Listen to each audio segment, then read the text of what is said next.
Hey everyone, Derek here with a quick news update on Reggie Fils-Aime as he's enjoying his retirement, and recently he actually gave a presentation at Cornell, and somebody on Resetera actually attended that presentation to report on it and what he said. And there was actually some really interesting tidbits spread throughout. Now this presentation was an hour long, and the person recounting this didn't have every detail, so this is more of an overall idea about what Reggie was talking about, and keep in mind this is a presentation. He's away from Nintendo now, so he's a little bit more free to talk, and yeah, let's just dive into the highlights of his presentation. And one of the big things is that he acknowledged that the Wii U was a failure pretty bluntly, but he did call it a failure forward since it did lead to the Switch, and well, we're all seeing how well the Switch is doing. So he's not really wrong in that sense.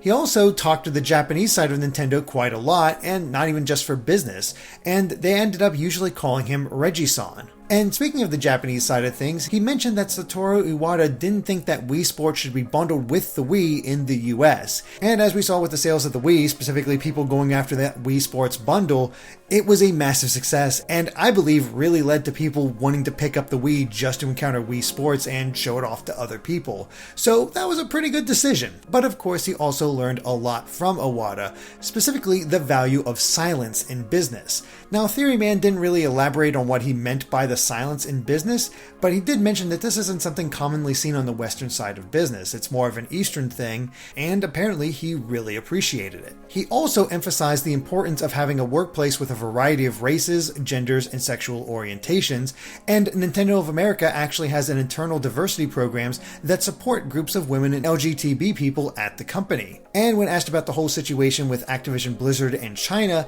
he didn't outright condemn Blizzard, saying that China is a very different market, but he did praise the consumer response to that whole situation.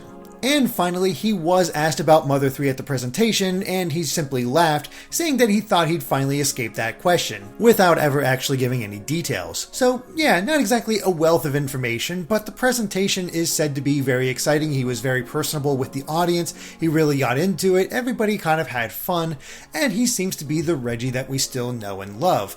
So yeah. This is Reggie's retirement. It seems to be going well, and we're getting some cool details about Nintendo itself. But what do you think of all this? Let us know in the comments, and of course be sure to subscribe to Game Explain for more on Nintendo and other things gaming as well. Until next time, bye.